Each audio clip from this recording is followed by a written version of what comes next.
عزیز طلباء، آج کے اس لیکچر میں آپ کو بتاؤں گا کہ مغلیہ سلطنت کے ان 6 حکمرانوں کی ہسٹری میں نے آپ کو بتائی، اور یہاں آپ کو بتاتا چلوں کہ یہ مغلیہ سلطنت کے 6 حکمراں بڑے نامور گزرے ہیں۔ آپ کو اس بارے میں تو علم ہوگا کہ اس سلطنت کی بنیاد جناب ظہیر الدین بابر نے رکھی۔ اس کے بعد اس کی اولاد نے اس کی شان و آن کو مزید بڑھایا، اسے وسعت دی۔ یہ سارا سلسلہ اورنگزیب عالمگیر تک چلا، اور اس کے بعد آنے والے حکمرانوں میں اس کا ایسا بھیانک انجام کیا کہ مورخین اس بارے میں لکھتے ہیں کہ ایسا تابناک عروج ہوا تھا اس کا، لیکن اس کا ایسا بھیانک انجام ہوا کہ اس کے بارے میں ابھی آپ سنیں گے۔ اب آپ پین اور کاپی سنبھال لیں۔ میں اورنگزیب کے بعد آنے والے تمام حکمرانوں کے نام آپ کو لکھواؤں گا، جس میں سب سے پہلے اورنگزیب عالمگیر کا بیٹا جناب عالم شاہ اس کا حکمراں بنا۔ عالم شاہ کے بعد دوسرا حکمراں جاندار شاہ بنا، پھر اس کے بعد فرخ سیر، پھر اس کے بعد رفیع الدرجات، پھر اس کے بعد رفیع الدولہ، پھر اس کے بعد نیک ہوشیار، پھر اس کے بعد محمد ابراہیم، اس کے بعد ناصر الدین محمد شاہ، اس کے بعد احمد شاہ بہادر، اس کے بعد عالمگیر دوم، اس کے بعد شاہ جہاں سوم، اس کے بعد شاہ عالم دوم، اس کے بعد اکبر شاہ دوم، اور اس کے بعد آخری مغل حکمراں جناب بہادر شاہ ظفر تھے۔ عزیز طلباء، آپ کو بتاتا چلوں کہ یہ جتنے حکمراں بھی آئے، یہ امان اللہ خان جو افغانستان کا حکمراں بن گیا تھا، اس کی پشپناہی پر آئے تھے، یا انگریز جو اب یہاں مکمل طور پر چھا گئے تھے، انہوں نے انہیں ان کی یعنی کٹپتلی کے طور پر یہ صرف نام کے بادشاہ رہ گئے تھے۔ انگریز بڑی ہوشیار قوم تھی، وہ ایک دم سے انہیں ہٹا نہیں رہے تھے، کیونکہ جب پبلک اٹھتی ہے تو پبلک کو سنبھالنا بہت مشکل کام تھا، اس لیے انہوں نے بادشاہت انہیں دی ہوئی تھی، انہیں حکمراں بنا رہے تھے، لیکن یہ تمام کچھ صرف لال قلعہ دہلی کے اندر ہو رہا تھا، اس اندر کے نام کے بادشاہ تھے۔ لیکن ان کی اس کمزوری کا فائدہ انگریز پورا اٹھا رہے تھے کہ یہ صرف اپنے نام پر بادشاہت رکھنے سے خوش ہوتے ہیں، لہٰذا انہیں اس بات پر خوش رکھا جائے۔ تو اس طریقے سے انہیں یہ حکمرانیاں سونپی جا رہی تھی، اور یہ اپنے آپ میں خوش تھے۔ اب میں آپ کو بتاتا چلوں کہ یہ ان کے عروج کے زمانے کے بعد ان کے زوال کس طرح ہوئی۔ اس میں رشوت، چور بازاری، اقربا پروری اور دیگر جو خرافات تھے، یعنی شراب، شباب، کباب، سب چیزیں ان میں آتی گئی، کیونکہ شہزادے تھے، حکمراں خاندان سے تھے، تو یہ اس بات پر بس مست رہتے تھے۔ یہاں تک ایک انگریز مورخ لکھتا ہے کہ جب انگریزی فوج صبح 4 بجے کے قریب ڈرل یعنی مشق ایکسرسائز کے لیے اٹھتی تھی، وہ اپنی صف بندیاں کر رہے ہوتے، تو اس وقت اندر ان کے مشاعرے ختم ہوتے اور لوگ باہر سونے کے لیے جانا شروع ہو جاتے۔ ساری رات جاگتے، سارا دن سوتے رہتے۔ اس طرح ان میں ایسے مسخرے بادشاہ بھی آئے جیسے احمد شاہ رنگیلا۔ احمد شاہ رنگیلا یہ اپنی صفات آپ ہی تھا۔ اس کے بارے میں ایسی خرافات مشہور ہیں کہ جس کے متعلق شاید آپ نے سنا بھی ہوگا کہ یہ 24 گھنٹے شراب میں مدہوش رہتا تھا۔ شاید کوئی ایسا موقع آئے کہ یہ شراب نہ پیتا ہو، ورنہ اینی ٹائم۔ اور اس کے دربار میں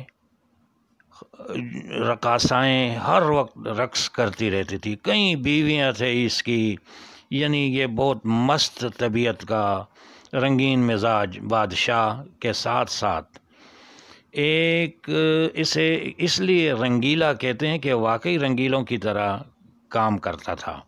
جیسے اس نے اپنے ایک پالتو گھوڑے کو وزیر مملکت کا خطاب دیا تھا، اور وہ باقاعدہ کابینہ کے اجلاس میں شاہی خلوت پہن کر کھڑا رہتا تھا، یعنی باندھ لیتے تھے اس کو۔ اسے دوسرا یہ کہ یہ اپنے کئی لوگوں کو یہ وزارتیں دے دیتا تھا کہ فلاں فلاں فلاں وزیر، لیکن دوسرے دن وہ تمام وزارتیں ان سے واپس لے لی جاتی تھی۔ کبھی حکم دیتا کہ جیلوں میں، قید خانوں میں جو لوگ قید ہیں ان سب کو رہا کر دیا جائے۔ حکم عدولی تو نہیں کی جا سکتی تھی، تو فوراً اس کی حکم کو مان لیا جاتا تھا اور تمام قیدیوں کو رہا کر دیا جاتا ہے، جیل خانے خالی ہو جاتے تھے۔ پھر دوسرے دن یہ حکم کرتا کہ جن قیدیوں کو رہا کر دیا گیا اب دوسروں کو لا کر اس قید خانوں میں قید کر دیا جائے۔ تو اب جب پولیس کوتوال وغیرہ نکلتے تو جو عام زمیندار، باپ بیٹے جو بھی ملتے ہیں ان کو پکڑ کے لاتے اور قید خانے کو بھر دیا جاتا۔ اس طرح یہ بڑے دربار میں جہاں امراء، رؤساء، بڑے بڑے رئیس، بڑے بڑے جاگیردار ہوتے تھے، ان سب کو حکم دیتا کہ ننگے ہو جاؤ۔ وہ بیچارے اس بات کو ماننے پر مجبور تھے۔ کبھی حکم دیتا کہ تمام لوگ کل زنانہ کپڑے پہن کر دربار میں آئیں، اور کبھی حکم دیتا تھا کہ جو وزراء ہیں وہ پیروں میں گھنگرو بھی پہن لیں، اور کبھی کبھار دربار جب لگتا تو حکم دیتا کہ تمام وفاقی وزراء جو ہیں وہ رقص شروع کر دیں۔ تو اس طریقے سے اسے ایک کٹ پتلی کے طور پر بادشاہ بنا کر 27 سال تک حکمرانی کی اس نے۔ تو ایسے حکمراں بھی پھر اس میں آئے، اور باقی تمام جو تھے وہ بیچارے شراب، کباب، شباب کے دلدادہ تھے۔ کبوترے پالنا، دیگر بٹیر بازیاں کرنا، بٹیرے یعنی پالنا، اور کتے لڑانا، کتوں کو پالنا، یہ ان کے مشغلوں میں شامل ہوتا تھا۔ اسی طرح پھر آخر میں ان کے آخری حکمراں جب آئے جناب بہادر شاہ ظفر، اس کا پورا نام تھا ابو المظفر سراج الدین محمد بہادر شاہ غازی۔ ظفر کیونکہ اس کا لقب تھا، یہ اردو زبان کا بہترین شاعر بھی تھا۔ اس تک تو ان کی حکمرانی چلی، لیکن اس کے بعد انگریزوں نے اس سے حکمرانی چھین لی۔ اس سے پہلے انہیں بتایا گیا تھا کہ آپ ایک نام نہاد بادشاہ ہو، لیکن لوگوں کی بغاوت کی وجہ سے آپ لوگوں کو یہ عہدے سونپے جا رہے ہیں۔ لیکن انہوں نے وارننگ دے دی تھی کہ بہادر شاہ کے مرنے کے بعد شاہی خاندان کو، تمام مغلیہ خاندان کو لال قلعہ دہلی خالی کرنا پڑے گا۔ اس طرح بیچ میں ایک اور واقعہ 1857 کی جنگ آزادی آ گئی، جس کے بارے میں آپ کو علیحدہ سے لیکچر میں بتاؤں گا کہ وہ جنگ آزادی مسلمان ہار گئے، اور اس طرح اچانک انگریز پورے ہندوستان پر قابض ہو گئے علی الاعلان، اور انہوں نے لال قلعہ کو لوٹا کھسوٹا، خالی کروایا، شاہی خاندان کو یہاں سے بھاگنے پر مجبور کر دیا، اور بہادر شاہ ظفر جو ہمایوں کے مقبرے میں پناہ لے کے بیٹھے ہوئے تھے، اسے وہاں سے گرفتار کر کے لے آیا گیا، اور اسے اسی لال قلعہ میں جہاں پر وہ اپنی شاہ و جلال کے ساتھ کبھی رونق افروز ہوتے تھے، آج اس پر غداری کا مقدمہ چلایا گیا۔ وہ ایک انگریز ٹریبونل کے سامنے پیش کیے گئے، اور اس ٹریبونل نے صرف 45 دن اس پر مقدمہ چلایا، اور اسے رنگون میں قید کر دیا گیا، جلاوطن کر کے قید کر دیا گیا۔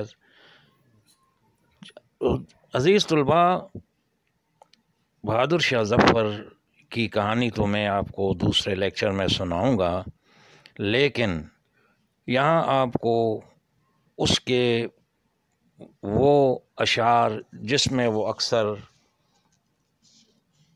ذکر کیا کرتے تھے کہ اس کے کلام میں اتنی محبت اور اتنا درد ہوتا تھا کہ سننے والے آج بھی اسے پڑھ کر ان کے دل پر جو گزرتی ہے وہ صرف وہی جانتے ہیں۔ اس کا ایک دو اشعار میں آپ کو اس وقت پیش کر رہا ہوں جو مجھے یاد ہیں۔ میرا رنگ رو بگڑ گیا، میرا یار مجھ سے بچھڑ گیا، جو چمن خزاں سے اجڑ گیا، میں اسی کی فصل بہار ہوں۔ دوسرا شعر ہے، لگتا نہیں ہے دل میرا اجڑے دیار میں، کس کی بنی ہے عالم ناپائیدار میں۔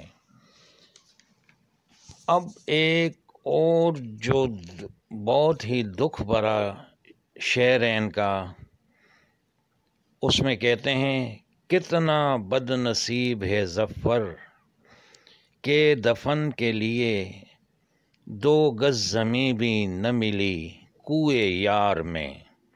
اس طرح بہادر شاہ ظفر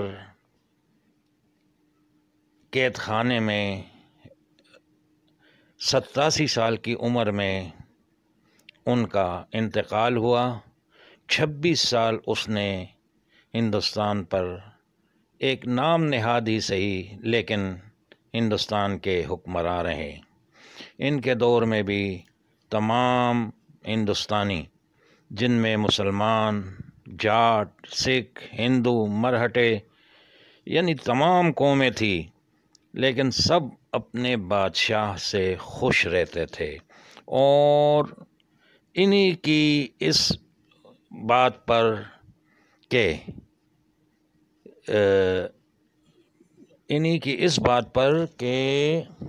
رعایا سے محبت کی جائے، ان کا خیال رکھا جائے، ان کے دکھ درد کو اپنا دکھ درد سمجھا جائے، اور اس زمانے میں جب تک ہندوستان پر مغلوں کی حکومت تھی کسی قسم کی کوئی تفرقہ بازی نہیں ہوئی۔